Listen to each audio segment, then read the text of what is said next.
Cosas. Le agradezco al exgobernador de Chihuahua que me tome la llamada, porque creo que en todo lo que hemos platicado de la Tarahumara, pues hay un tema que a todos nos interpela y es efectivamente qué pasó con las autoridades locales en esta lucha contra grupos locales, esta Sierra Tarahumara, tan evidentemente en manos de los criminales, tanto así que hoy en día, con todo y la presencia de autoridades locales y federales, no hay un periodista que haya logrado que le narren lo que realmente está pasando, que son grupos no de narcotraficantes, sino gente que se dedica a la tala ilegal, todos los negocios, el turismo, todo detenido, todo agarrado por cabecillas ilegales. Y la pregunta es, ¿cómo pasó esto a esta magnitud sin que se hiciera nada? Le agradezco al exgobernador de Chihuahua, Javier Corral, que me haya tomado la llamada. ¿Cómo estás, Javier? Gusto en saludarte. Igualmente, Denis, muy buenas tardes. Pues te hago la pregunta, porque digamos, esa sí me parece que es pues territorios enteros que desde hace mucho tiempo, no estoy diciendo que empezara en tu gobierno ni que terminara con tu gobierno, simplemente, o sea, se llega a la gubernatura de un estado y se sabe que hay zonas enteras en donde las personas están a expensas de criminales de cualquier monta, porque ¿y qué se hace? ¿Cómo se maneja? Pues mira, lo que se hace con las capacidades que un gobierno estatal tiene, realmente lo que se puede. Entrar a la Sierra de Chihuahua, enfrentar a los grupos criminales, requiere, no hay duda, de una coordinación y de operativos muy amplios. Particularmente te puedo señalar que en la persecución del Chueco, este criminal que está identificado como responsable del asesinato de los dos jesuitas, durante mi gobierno llevamos a cabo varios operativos, algunos de ellos incluso de la mano de la Secretaría de la Defensa Nacional. Pues sí, lo tuvimos durante mucho tiempo a raya, se escondía en Sinaloa. En algunos de estos operativos estuvimos muy cerca de capturarlo, te diría que a minutos, sin embargo, y lamentablemente una filtración en el último tramo, en el penúltimo tramo del operativo, le permitió huir.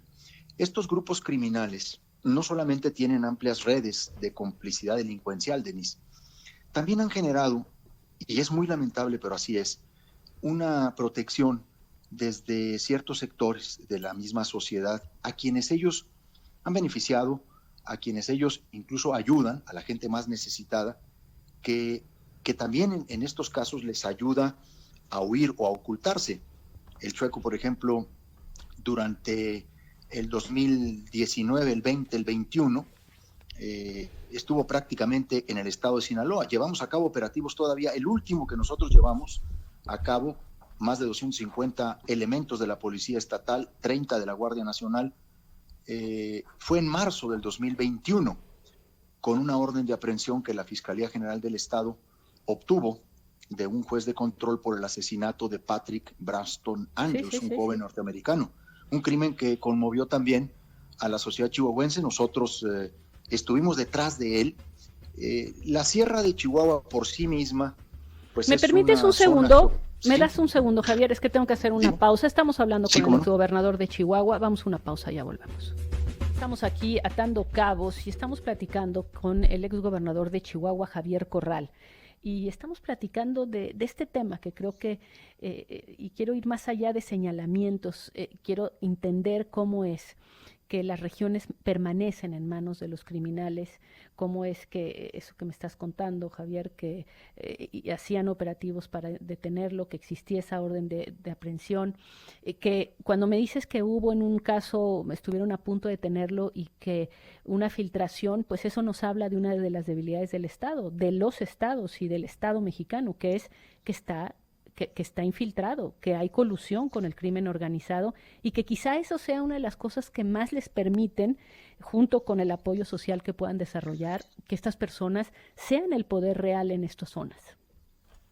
Es correcto. A ver, no solamente las fuerzas estatales están infiltradas, o las fuerzas federales mismas.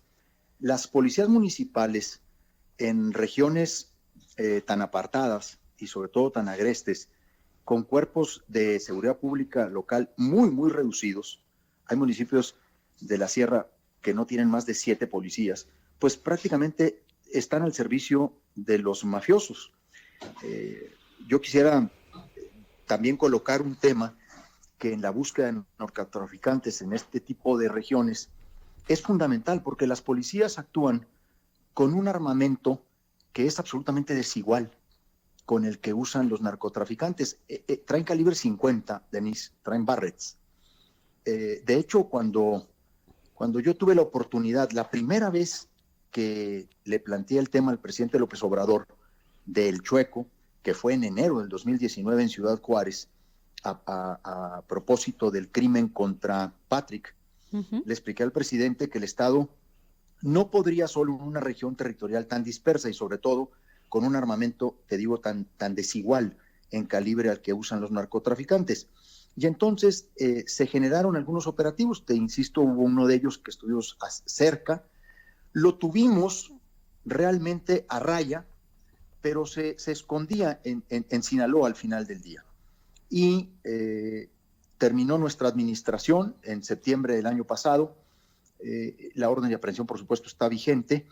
Lo que es cierto es que volvió a Chihuahua a andar muy campante, incluso hasta patrocinando equipos de béisbol.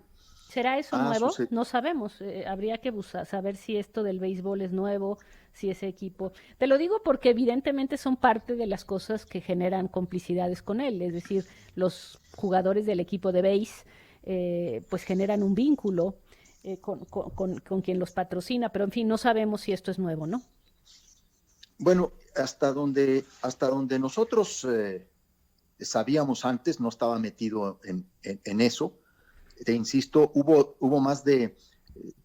3 operativos en donde se destinó una fuerza policial importante durante varias semanas.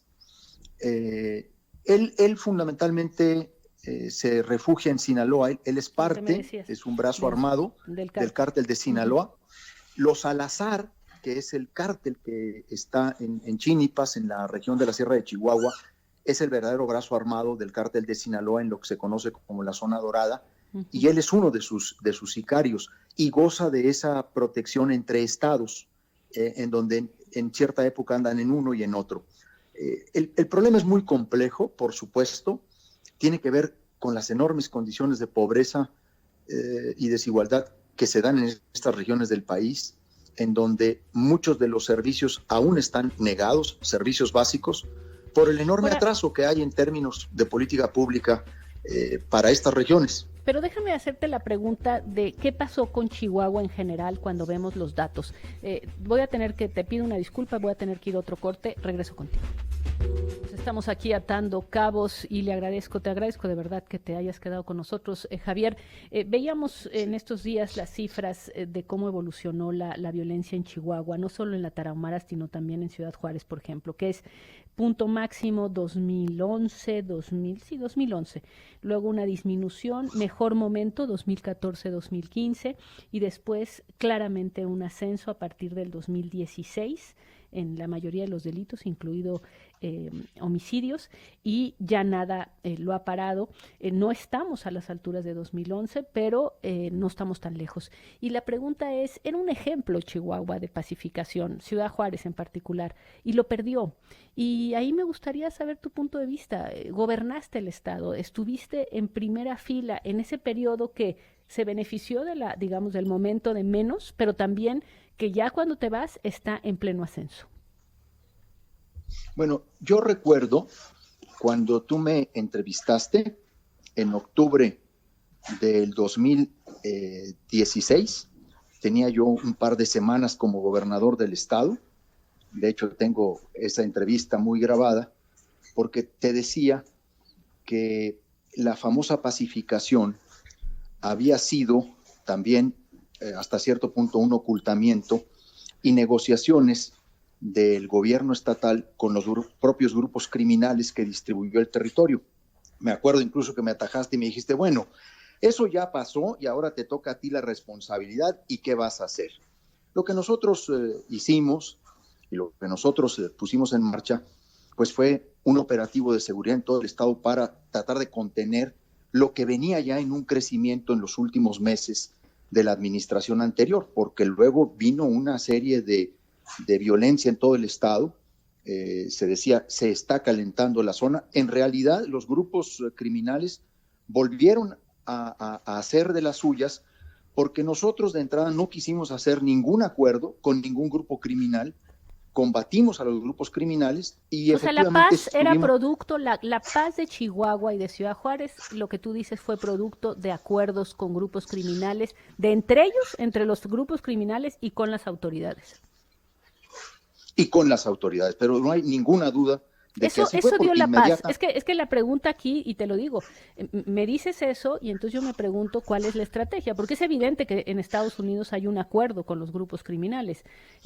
Cuando se rompe la paz narca, detienen en un día a 120 vendedores de droga. Quiere decir que los tenían perfectamente ubicados y los dejaban hacer, y que cuando cometen violencia los detienen. Mi pregunta simplemente es, ¿este país cómo puede obtener la paz? Tú me dices la paz que había en 2014, relativa, en 2014 y 2015 en Chihuahua, fue producto de un arreglo entre grupos criminales y de los grupos criminales con las autoridades. Es correcto, y además te decía en aquella ocasión que lo que no había que hacer nunca era pactar con los grupos criminales, negociar con ellos, porque los problemas no se pudren con el tiempo, simplemente se acrecientan, se arman los grupos criminales más, generan más riqueza, tienen más armas, tienen más mercado. Lo que hay que hacer es enfrentar a los grupos criminales, y eso también pues genera violencia. Pero, enfrentarlos, pero no he visto, o sea, ¿cuál es el caso exitoso de enfrentar a los criminales? ¿Dónde hay paz? Bueno, y tú fuiste gobernador. Vas deteniendo, ¿verdad? Vas deteniendo a líderes, vas minándoles fuerzas, vas confiscándoles armas. Sería muy importante revisar, por ejemplo, todos los aseguramientos de armas, los líderes criminales que se detuvieron durante nuestra administración. Pero no hay un acabose, ¿verdad? ¿Por qué? Porque lamentablemente el narcotráfico en México está extendido en todo el país, tiene una serie de vasos comunicantes, los cárteles ya no son necesariamente regionales, tienen una presencia territorial interestatal, si no es que nacional, y entonces generan incluso una rotación en la dinámica criminal. El tema de combate al narcotráfico tiene que pasar por muchos ámbitos, y uno de ellos tiene que ser una política pública, qué hacer frente a las drogas y cómo enfrentar el negocio de las drogas. Pero no, el negocio de las drogas yo creo que ya es mínimo para ellos. Si veo por ejemplo, las actividades del Chueco, a todas las personas que realmente fuera del aire nos han dicho a qué se dedica, pues es en realidad explotar todo lo que puede explotar de la zona, que pasa por madera, pasa por sembradíos, pero también pasa por turismo. Es decir, lo digo simplemente porque tú dices, hay que combatirlos, y yo... ¿Cuál es el balance que haces tú de tu gobierno cuando las cifras de violencia quedaron muy por encima de cómo lo recibiste? Pero ¿cuál es tu balance de ese enfrentar a los criminales? Y lamentablemente te tengo una mala noticia. Está en un incremento exponencial en este momento. Obviamente ahora la responsabilidad ya es de otros. Pero lo estuvo en el tuyo, es decir, en el tuyo, hablemos del tuyo, porque podemos luego hablar con la persona que esté responsable ahorita de lo suyo.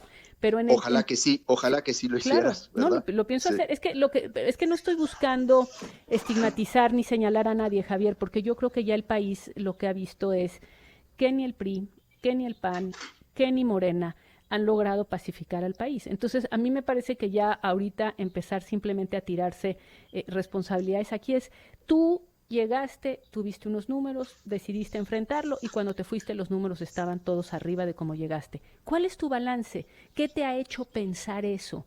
¿Qué nos puede dejar a nosotros como sociedad respecto a cómo vamos a lograr algún día regresar a que no pensemos que si esa carretera es mortal o no, que si podemos utilizarla, que en las noches no se puede salir?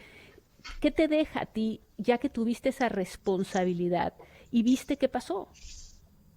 Mira, yo creo también que se tiene que desarrollar mejores condiciones de vida en las poblaciones donde estos grupos criminales se asientan, y eso pasa también por una solución de fondo en la manera en que se distribuyen los recursos públicos, para atender necesidades básicas de la población. La gente termina a veces sirviendo a los grupos criminales efectivamente por necesidad y porque son estos los que les pueden brindar satisfactores inmediatos.